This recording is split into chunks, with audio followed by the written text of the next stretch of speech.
Welcome, everybody. Distinguished guests, Assalamu alaikum. Good evening. My name is Andy Hallis, and I would like to welcome all of you to the U.S. Embassy in Islamabad. Tonight, we are celebrating 250 years of the United States of America. And we are so glad that all of you are here to celebrate with us. Now, ladies and gentlemen, it is my honor to introduce the person who has made this entire evening possible. The person who leads our mission in Pakistan every single day. Please welcome our Chargé d'Affaires to the United States of America, Natalie Baker, to the podium. Thank you, Andy. Assalamu alaikum. Good evening. Prime Minister Sharif, distinguished guests, thank you for joining us in spite of the rain and weather today. I'm so happy that you're here. I want to start by thanking my amazing team and our partners bringing this celebration to life. They've worked for days and months tirelessly to pull together an event worthy of our 250th birthday celebration of the United States of America. Thank you to our generous donors for your support and for making this evening possible. Because of your generosity, this will be the largest Independence Day celebration this embassy has ever hosted, fitting for this historic occasion, and we will celebrate over the course of a few days. Your support speaks to the strength of this community, and we are all deeply grateful. Your companies and investments in Pakistan and in the bilateral relationship represent the very best of the partnership between our great nations. And I want to thank our chief guest, the Honorable Prime Minister Sharif, for joining us this evening in the spirit of our strategic U.S.-Pakistan partnership.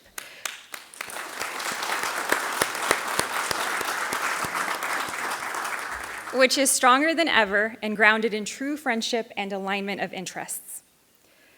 On July 4th, 2026, America will celebrate the most important milestone in our country's history, 250 years of American independence.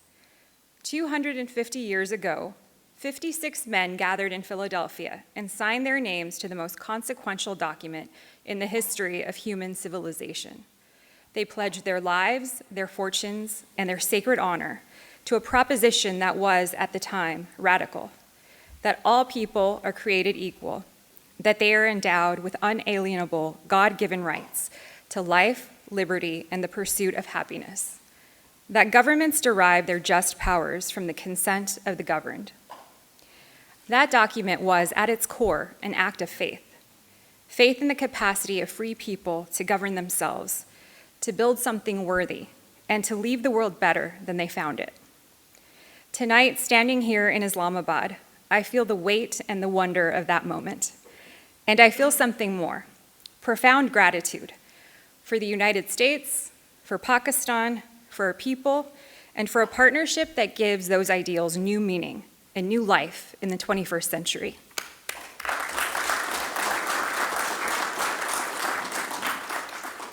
We mark this 250th birthday of the United States at a remarkable inflection point in the history of our two nations. Over the past 2 years, under the bold and results-oriented leadership of President Trump and Prime Minister Sharif, the United States and Pakistan have embraced one another as true strategic partners. Not merely transactional, but a partnership grounded in mutual respect, aligned interests, and a shared vision for security and prosperity. President Trump's approach to Pakistan has been direct, personal, and consequential. From his earliest days back in office, he made clear that America's engagement with Pakistan would be defined not by bureaucratic inertia or outdated assumptions, but by results, by deals made, crises managed, and opportunities seized. President Trump credited Prime Minister Sharif's and Field Marshal Munir's leadership with securing the May 2025 ceasefire, calling it a major contribution to preventing war between nuclear-armed neighbors. The statesmanship of Pakistan's leaders, your willingness to de-escalate and stabilize a dangerous confrontation, is not forgotten in Washington. It is admired, and it opened a new chapter. The relationship deepened even further in September, when the President welcomed Prime Minister Sharif and Field Marshal Munir to the Oval Office, a testament to the genuine personal bonds that exist at the highest levels of our two governments, and of the extraordinary trust and regard that President Trump has for Pakistan's leadership. I have been honored to witness and to support this transformation. Pakistan has been an extraordinary host to me, to my team, and to the most consequential diplomatic moments of this era. Secretary Rubio and President Trump have both made clear how highly they regard this partnership. President Trump's personal engagement, from welcoming the Prime Minister and the Field Marshal to the White House to picking up the phone at critical moments of regional crisis, reflects a conviction that runs deep within this administration, that a strong Pakistan is good for America, and that a strong America is good for Pakistan. Behind our achievements is a team of dedicated professionals on both sides of our partnership. Our U.S. mission in Pakistan, which includes our embassy here in Islamabad and our consulates in Karachi, Lahore, and Peshawar, represents one of the largest American diplomatic missions in the world. Over the past year, my team has worked tirelessly, processing visas, advancing trade and investment, deepening security cooperation, supporting American citizens, and executing high-stakes visits and negotiations under extraordinary conditions. They have done all of this with professionalism and dedication that humbles me every single day, and I'm proud beyond measure to lead them. And then there is Islamabad's finest hour of modern history. In April, Islamabad became the venue for the highest level talks between the United States and Iran since the 1979 revolution. Pakistan, by having good ties with both Tehran and Washington, and by playing no part in the conflict, was uniquely positioned to bring these two adversaries together. Even many Pakistanis said it felt surreal. It was Pakistan's moment, and Pakistan rose to it. The U.S. mission played its own quiet but essential role, coordinating logistics, managing communications, and supporting a delegation of hundreds through some of the most sensitive negotiations in recent memory. We were there for every moment, and the professionalism and quiet determination of our Pakistani partners during those days was nothing short of extraordinary. I'm proud to have served alongside you.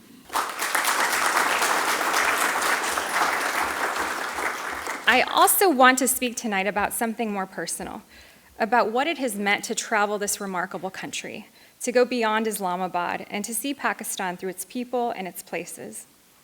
This past February, I had the joy of attending Basant in Lahore, the revival of that legendary kite festival after nearly 2 decades.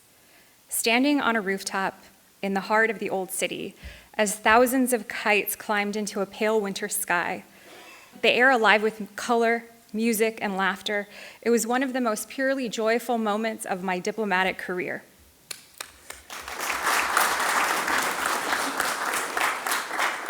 Basant is Lahore's soul made visible. Its return is a gift to Pakistan and to the world.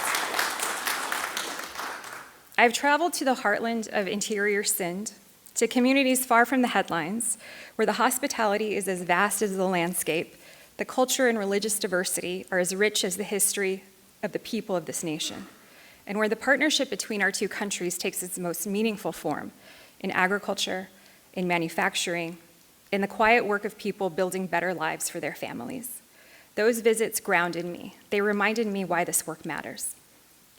I want to say a word to you about sports, because sports are diplomacy by another name. The United States is in the midst of what we proudly call the Decade of Sport. We're hosting the FIFA World Cup 2026, the largest in history, with 48 nations competing across the United States, Canada, and Mexico. And we will follow that in 2028 with the Summer Olympics and Paralympic Games in Los Angeles, and at least 10 other major sporting events through 2034.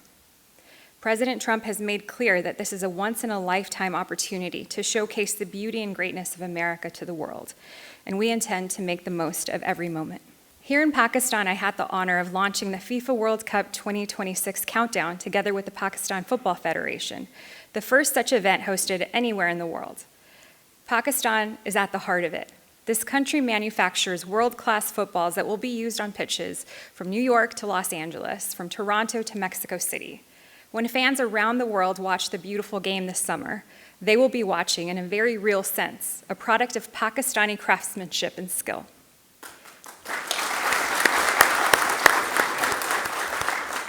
And of course, Pakistan's love for sports goes far beyond football. I've come to deeply appreciate the country's passion for cricket. I attended the Pakistani Super League finals last year and witnessed the Lahore Calendars win. I've cut the ribbon on a new high-performance center in Islamabad and celebrated as U.S. investors work to build a winning PSL team.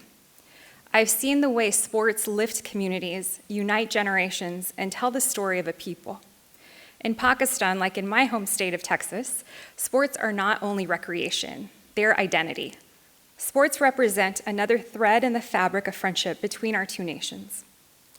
To Prime Minister Sharif, your steady leadership, your personal commitment to this partnership, and your vision for Pakistan's future have made everything we have built possible.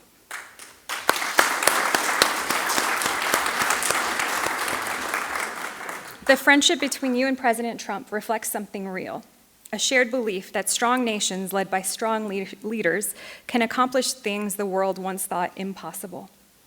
President Trump sees in you a leader of exceptional capability and resolve. You and Field Marshal Munir are two of our most trusted partners in the region and globally.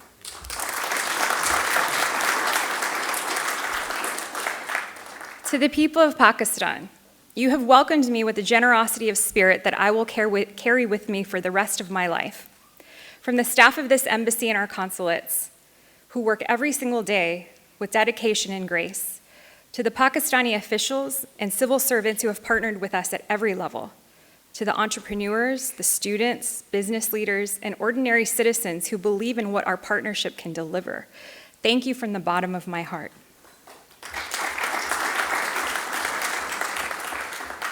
The Declaration of Independence is not merely an American document. It is a human document. Its authors drew on ideas such as dignity, freedom, and justice that belong to all of humanity. And those ideals resonate wherever people aspire to build something worthy of their children. When we say that our partnership is built on mutual respect and shared values, we mean it. We do not come to Pakistan as a superpower bestowing favor. We come as a nation that needs true partners to navigate an increasingly complex world. And in Pakistan, we have found exactly that. The world's leading democracies are recognizing what we have seen and know firsthand, that Pakistan, with its remarkable people, its strategic geography, its untapped potential, its incredible leaders, and its expanding network of global relationships is a nation of consequence, a nation on the rise, a nation whose best days are ahead. Our relationship is grounded in trust, built on results, and animated by a genuine alignment of interests. Our goals are the strength, security, and prosperity of both our nations and our people. 250 years of America.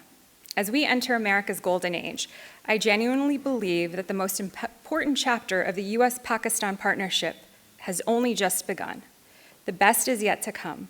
Our potential is limitless, and we will leave a lasting legacy for many generations. Happy 250th Independence Day, America. God bless America. And God bless the friendship between the United States and Pakistan. Shukriya. Thank you.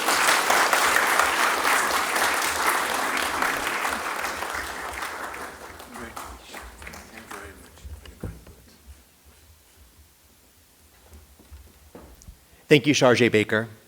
Ladies and gentlemen, it is my pleasure to introduce our chief guest for this evening. His presence here tonight speaks to the strength and depth of the partnership between the United States and Pakistan. The partnership that is very much part of the story that we are telling about America's golden age. Please welcome the Prime Minister of the Islamic Republic of Pakistan, Mohammad Shahbaz Sharif. Your Excellency, the floor is yours. Ladies and gentlemen, we are all here to celebrate the 250th anniversary of the independence of the United States of America. And on behalf of the people of Pakistan and my government, I extend our warmest felicitation to President Donald Trump, the US administration, and the American people on this momentous occasion. Dear friends, 250 years ago, America's founding fathers proclaimed a bold vision of liberty, self-government, and human dignity. The story of America is one of hope and optimism. It is based upon the abiding belief that we can shape a better tomorrow if we work hard and persevere today. And today, under the bold and visionary leadership of President Donald Trump, the United States continues to inspire confidence and dynamism while advancing peace, progress, and prosperity. And in his unique style, President Trump has brought energy and resolve to the pursuit of American interest and international engagement. While we celebrate 2.5 centuries of the United States, let us also celebrate the long-standing partnership between Pakistan and the United States. Ours is a true and special relationship spanning over nearly 8 decades and encompassing cooperation not only in security and counterterrorism, but equally so in trade, investment, agriculture, science, education, health, energy, and people-to-people exchanges. The United States was among the first nations to recognize Pakistan upon our independence when President Harry Truman wrote a congratulatory letter to Quaid-e-Azam Muhammad Ali Jinnah welcoming Pakistan into the Community of Nations. And we fondly remember American support in advancing our Green Revolution through UC Davis in the construction of the Tarbela Dam, in building centers of excellence like LUMS at Lahore, and in financing critical infrastructure around the country that continue to serve the Pakistani people to this day. Thousands of Pakistani graduates of American universities, along with scientists, teachers, and researchers trained in the United States, continue to make valuable contribution to Pakistan's economy, academia, public service, and entrepreneurship. Thank you very much for all the support to our great Pakistanis. And also, some of the most enduring bridges between our two nations are the nearly 1 million Pakistani Americans who call the United States their second home. The United States corporate sector footprint in Pakistan is also fairly extensive, with around 80 top US companies invested in our country. One of the world's largest freelance workforces, Pakistan is really poised to expand its IT exports and the most important destination for us in the United States. Dear friends, the United States is home to some of the finest and outstanding hospitals in the world, where doctors and medical experts from across the globe, including many outstanding Pakistanis, work together to save lives and restore hope. Ladies and gentlemen, our two countries have worked closely at the most consequential moments of our history, whether it be the Soviet invasion of Afghanistan in the 1980s or the global war order from 2001 to 2021. Last year, following India's unprovoked aggression after the Pahalgam incident, it was President Trump's timely and most decisive intervention that resulted in a ceasefire between Pakistan and India on 10th May last year. We shall forever remain grateful to President Trump for restoring peace in South Asia and saving millions of people. In this context, he will always be remembered as a man of peace.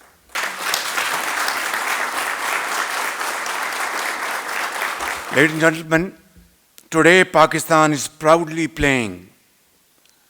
but humbly, playing a sincere role as mediator between the United States and Iran. We are grateful for the trust reposed in Pakistan by both these countries. Here, I would like to especially acknowledge and appreciate the untiring efforts of Field Marshal Sayyid Asif Munir in advancing Pakistan's sincere efforts for regional peace and stability. As I speak, these efforts continue with the support of Iran and the United States, and let's hope and pray to Allah Almighty that we achieve long-lasting peace as early as possible. Last week, Deputy Prime Minister Ishaq Dar and Secretary of State Marco Rubio had an excellent meeting in Washington where they discussed bilateral as well as regional cooperation. Ladies and gentlemen, in conclusion, as we celebrate 2.5 centuries of America's remarkable history, culture, and innovation, I once again extend our heartfelt congratulations to President Trump, the people of the United States, and to you and your colleagues on this wonderful evening. Ladies and gentlemen, this speech will be incomplete if I did not say this. Let me say, Shah Jahan, Natalie Baker, you have been an excellent representative of the United States in Pakistan.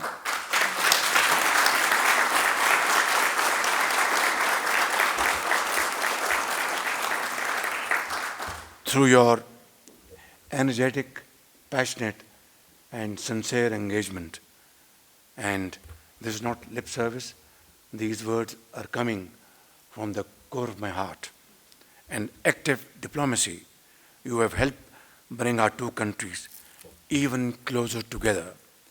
I also wish to commend the dedicated team at the US Embassy and its consulates across Pakistan, whose tireless efforts continue to strengthen and deepen the enduring partnership between Pakistan and the United States, which is already achieving new heights. May the friendship between our two great nations continue to flourish in the years ahead. And may the stars that shine on the flags of our two nations continue to illuminate a future of peace, progress, and shared prosperity for our peoples. Thank you. Long live Pakistan-United States friendship.